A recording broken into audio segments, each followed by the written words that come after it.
Hey there, what you drinking? Two shots, let's pour it up. I know what you're thinking. Ciao amici di Gravel e Road, oggi siamo ospiti della concessionaria Motoservice di San Severo, rivenditore ufficiale KTM Husqvarna, CF Moto e Royal Enfield. Siamo qui per recensire un nuovo CarPlay che ci è stato inviato dalla Linkifun. Lo abbiamo montato sull'Adventure 1190, una moto quindi da viaggio, con una posizione per ospitare il CarPlay molto comoda, un traversino in alto sopra il quadro strumenti, e quindi vi parliamo di questo dispositivo che abbiamo avuto modo di provare in queste settimane. Questa è l'interfaccia iniziale con una bella grafica molto moderna, con in primo piano l'orologio nella parte centrale, la data, poi a sinistra e a destra il CarPlay e Android Auto, le varie impostazioni, quindi lingua, impostazione wifi, la luminosità del display, il volume, l'orario, il Bluetooth e le informazioni sul software, sul numero di serie. Qui un comando rapido sulla luminosità, qui la modalità AirPlay Mirror, infine il Bluetooth che è già associato con il mio iPhone e quindi con il CarPlay. Abbiamo deciso di testare la versione senza telecamere perché volevamo un dispositivo più semplice possibile. Vedremo che la caratteristica di questo Linkfun MT3, scusate, è quella di potersi staccare dal frame e quindi di essere poi portato con noi senza il rischio di un furto. Ricordiamo che molti CarPlay sono fissi e quindi c'è sempre il timore della possibilità che ci venga sottratto quando lasciamo la moto nelle lunghe soste. Il display ha una luminosità di 800 nits IPS, quindi con ottimi angoli di visuale, un'ottima luminosità anche, in questo caso non è neanche al massimo, la possiamo aumentare, in questo caso la diminuiamo perché siamo in un posto molto luminoso.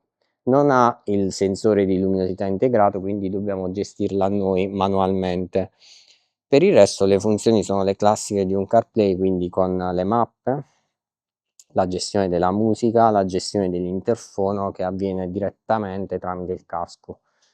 Quindi non c'è bisogno di collegarlo al dispositivo, ma l'interfono va con il casco. La risoluzione è di 1024x800, i pollici sono 5. Come detto esiste anche una versione con la telecamera anteriore e posteriore per chi vuole appunto registrare anche tutto ciò che avviene intorno alla propria moto durante i propri viaggi. Allora, qui dietro abbiamo una vite che va svitata e una volta svitata due alette, come abbiamo visto nel video di unboxing, rilasceranno il dispositivo, che come vedete qui è molto sottile, molto leggero, ben realizzato e ricorda con queste fattezze un po' i CarPlay studiati per BMW. Tutto il cablaggio resta quindi attaccato al frame, non dobbiamo staccare manualmente alcun cavo, possiamo quindi rimuoverlo facilmente e reinserirlo anche allo stesso modo. Avvitiamo la vite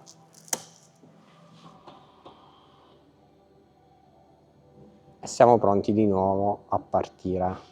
Lato CarPlay non abbiamo molto da dire, sono le classiche funzioni che troviamo in questo genere di device, quindi sfruttando la connessione con un iPhone io devo dire che mi trovo bene, e Android Auto non ho avuto modo di testarlo, lo proveremo nelle prossime settimane. Comunque con il sistema Apple funziona piuttosto bene, devo dire, è molto stabile, si connette sempre a primo colpo. Cosa mi piace di questo dispositivo? La semplicità e il form factor, secondo me è un numero, cioè 5 pollici ha forse una delle dimensioni ideali, il display che è luminoso, IPS e il sistema di sgancio, perché a mio parere è molto molto comodo. Diciamo che è sempre meglio avere la possibilità di rimuovere il CarPlay piuttosto che doverlo lasciare ancorato alla nostra moto sempre e comunque, perché magari nelle soste prolungate il rischio c'è sempre. Il prezzo sul sito ufficiale è di circa $185, direi in linea con la qualità del prodotto. C'è la possibilità di avere degli sconti e quindi vi invito sempre a seguire i nostri link e a collegarvi al sito del produttore per avere dei coupon o dei codici sconto. Il display, la risoluzione, prima ho detto 1024x800, invece è 1024x600. Come detto, comunque la qualità è molto buona e la definizione mi è piaciuta molto.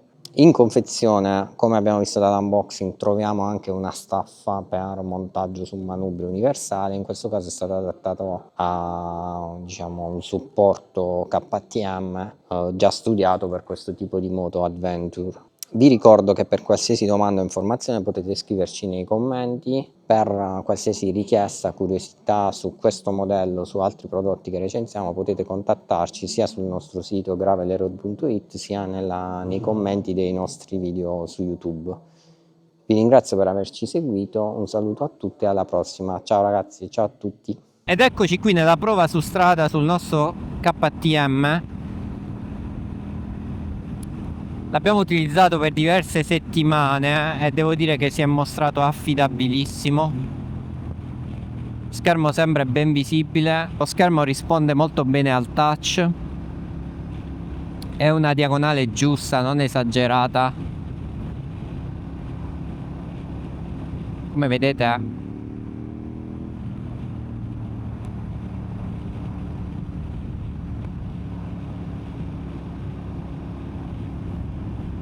quando lo mettiamo in modalità navigazione,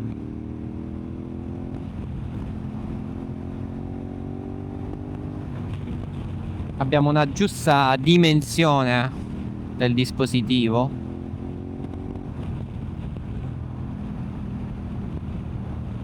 Quindi che dire, quindi dopo l'unboxing, una prova statica, la prova dinamica è stata pienamente superata. Se vi interessa un CarPlay dalle dimensioni non esagerate con la possibilità di essere rimosso, caratteristica assai rara per questo genere di dispositivi, vi consiglio di dare un'occhiata a questo modello.